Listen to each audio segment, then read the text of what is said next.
Hello, welcome back. It's Monday. We have a new day, new week, but it's 5 p.m.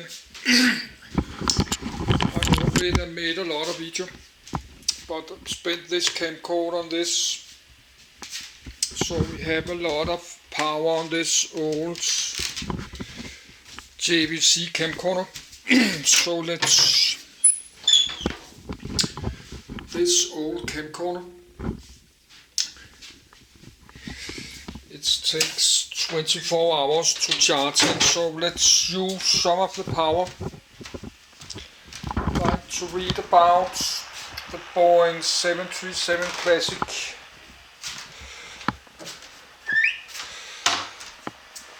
Let's do that, and then I can read about another aircraft after this. Just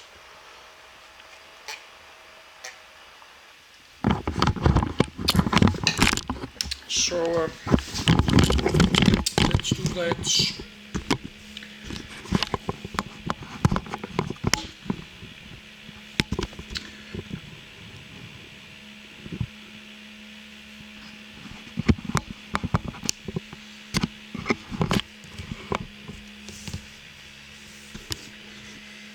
Good. I need a minute to do myself ready.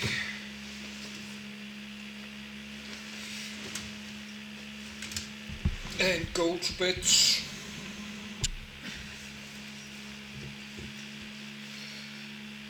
I like this old Boeing 737s.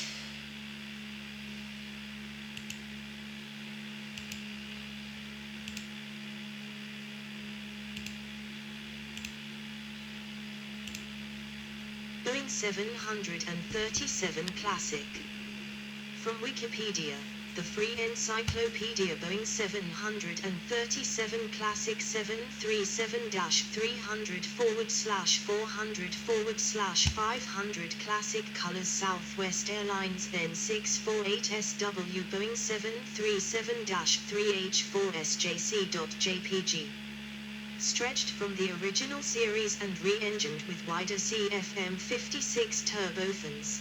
The initial, mid-size 737-300, pictured, is the most common variant trolling narrow-body jet airliner. National origin United States manufacturer. Boeing commercial airplanes. First flight February 24, 1984. Introduction November 28, 1984 with use air status in service. Primary user ShootAirJet2.com. Southwest Airlines. Historical.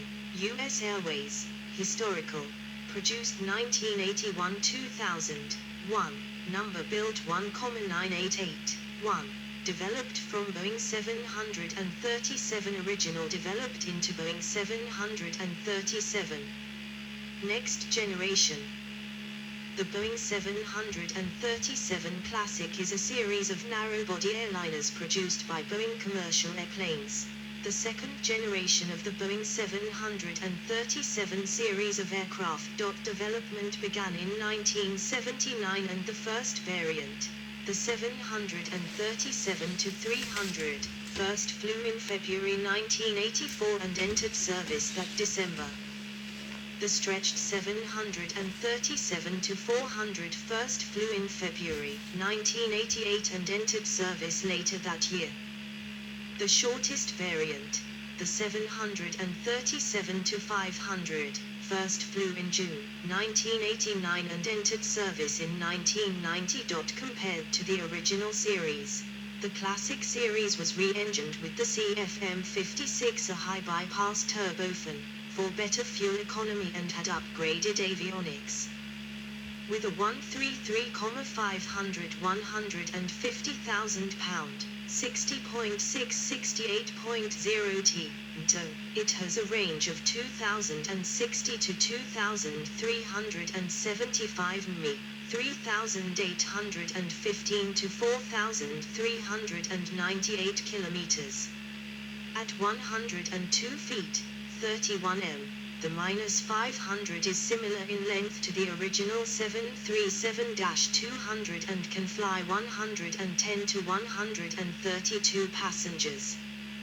The 110-foot-long, 34 M-300 can seat 126 to 149 passengers, while the 120-foot-long, 37 M-400 accommodates 147 to 168 seats. It competed with the McDonnell Douglas MD-80 series, then with the Airbus A320 family, which prompted Boeing to update its offer with the 737 next generation, thus designating the -300/400/500 variants as the 737 Classic. In total, 1988 aircraft were delivered from 1984 until production ended in the year 2001. 113-300S, 486-400S and 389-500S. Development and design. Background. The initial 737-300 foreground is 9 foot 5 in, 2.87 m, longer than the 737-200 background, and is re-engined with wider and more efficient CFM56 turbofans following the success of the Boeing 737-200 advanced. Boeing wanted to increase capacity and range, incorporating improvements to upgrade the plane to modern specifications, while also retaining commonality with previous 737 variants. Development began in 1979, and in 1980, preliminary aircraft specifications were released at the Farnborough Airshow. 1. The new Series featured CFM56 turbofan engines, yielding significant gains in fuel economy and reduction in noise, but also posing an engineering challenge given the low ground clearance of the 737, a tray of its 707-derived fuselage. Boeing and engine supplier CFM International solved the problem by placing the engine ahead of, rather than below, the wing, and by moving engine accessories to the sides, rather than the bottom, of the engine pod, giving the 737 a distinctive non-circular air intake. 1. The wing incorporated a number of changes for improved aerodynamics. Viewing tip was extended 9 inches, 23 centimeters. The leading edge slats and trailing edge flaps were adjusted. 1. The flight deck was improved with the optional electronic flight instrumentation system, and the passenger cabin incorporated improvements similar to those on the Boeing 757. The family also featured a redesigned vertical stabilizer with a dorsal fin at the base. 2. Model developments. In March 1981, US Air and Southwest Airlines each ordered 10 aircraft of the 737-300 series with an option for 20 more. That aircraft, the initial model of the 737 Classic series, first flew in February 1984 and entered service in December of that year with Southwest Airlines. A further stretched model, the 737-400, was launched with an order for 25 aircraft with 30 options from Piedmont Airlines in June 1986. That aircraft first flew in February 1988 and entered service later that year with Piedmont Airlines. The final model of the series, the 737-500, was launched with an order for 30 aircraft from Southwest Airlines in May 1987. That aircraft, which was designed as a replacement for the 737-200 and had similar passenger capacity and dimensions, as well as the longest range of any member of the 737 Classic family, first flew in June 1989 and entered service with Southwest Airlines in 1990. Engines. A zoomed-in view of the front of an engine nacelle. The fan blades of the engine are in the middle of the image. They are surrounded by the engine nacelle, which is seemingly circular on the top half, and flattened on the bottom half. Engine inlet of a CFM56-3 engine owner Boeing 737-400 series showing the non-circular design. Boeing selected the CFM56-3 exclusively to power the 737-300 variant. The 737 wings were closer to the ground than previous applications for the CFM56, necessitating several modifications to the engine. The fan diameter was reduced, which reduced the bypass ratio, and the engine accessory gearbox was moved from the bottom of the engine, the 6 o'clock position, to the 9 o'clock position, giving the engine nacelle its distinctive flat-bottomed shape, which is often nicknamed the hamster pouch. The overall thrust was also reduced, from 24,000 to 20,000 lbf, 107 to 89 kN, mostly due to the reduction in bypass ratio. 3. Speed trim system. The 737 Classic saw introduction of speed trim system, STS, a flight augmentation system that adjusts the stabilizer automatically at low speed, low weight, aft center of gravity and high thrust with autopilot disengaged. Most frequently it can be observed during takeoffs and go-arounds. The system relies on most of the same hardware and software used in autopilot mode.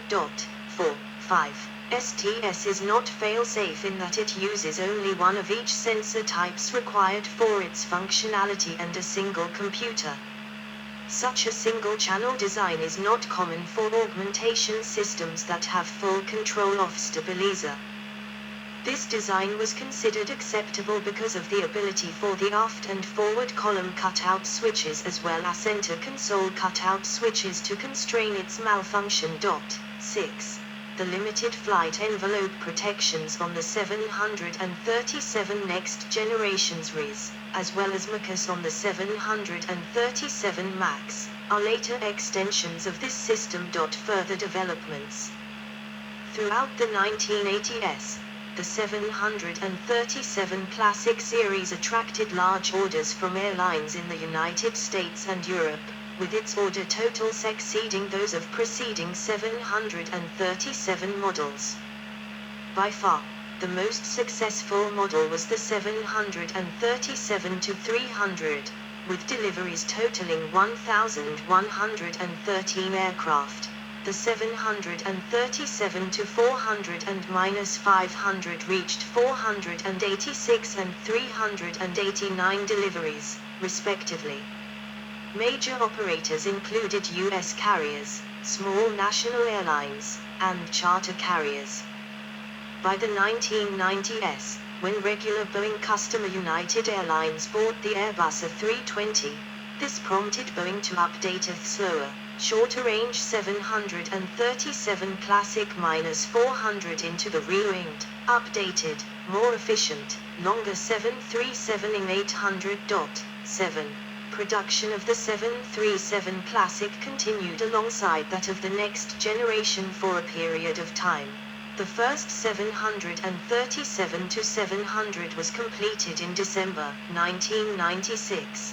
The last 737 Classic was completed in February 2000. Modifications.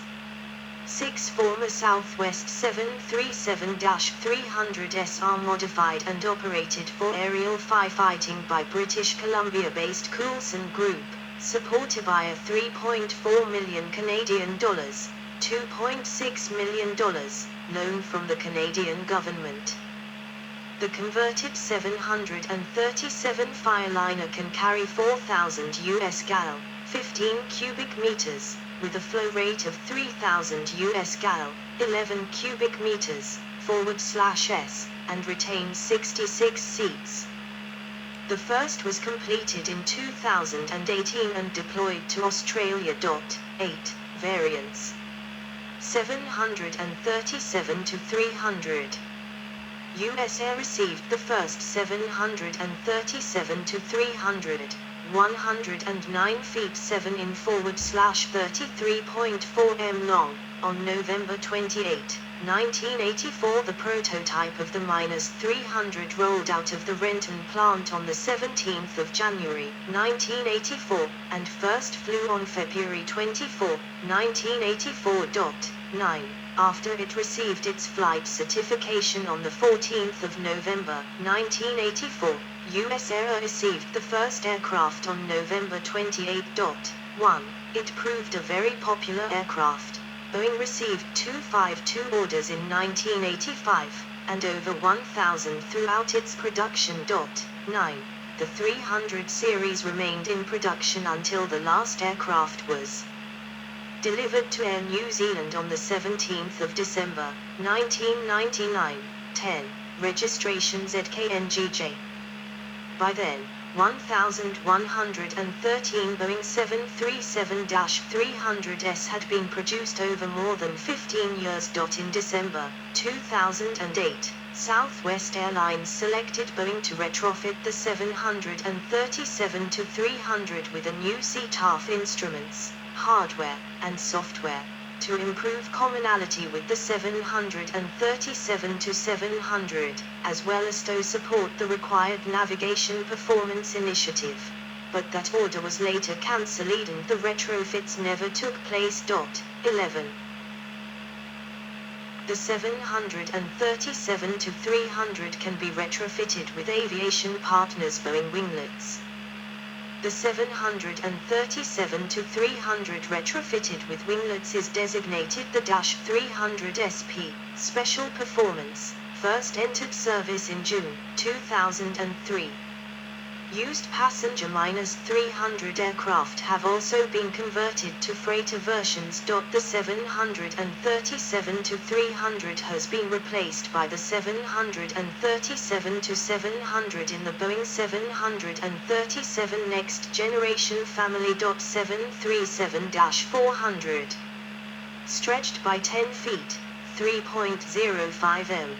The 737-400 entered service with Piedmont Airlines on the 15th of September, 1988. The 737-400 design was launched in 1985 to fill the gap between the 737-300 and the 757-200, and competed with the Airbus A320 and McDonnell Douglas MD-80.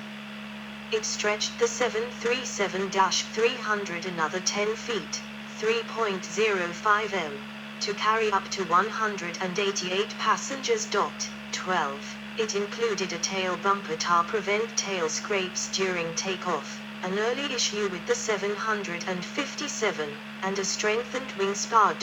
9.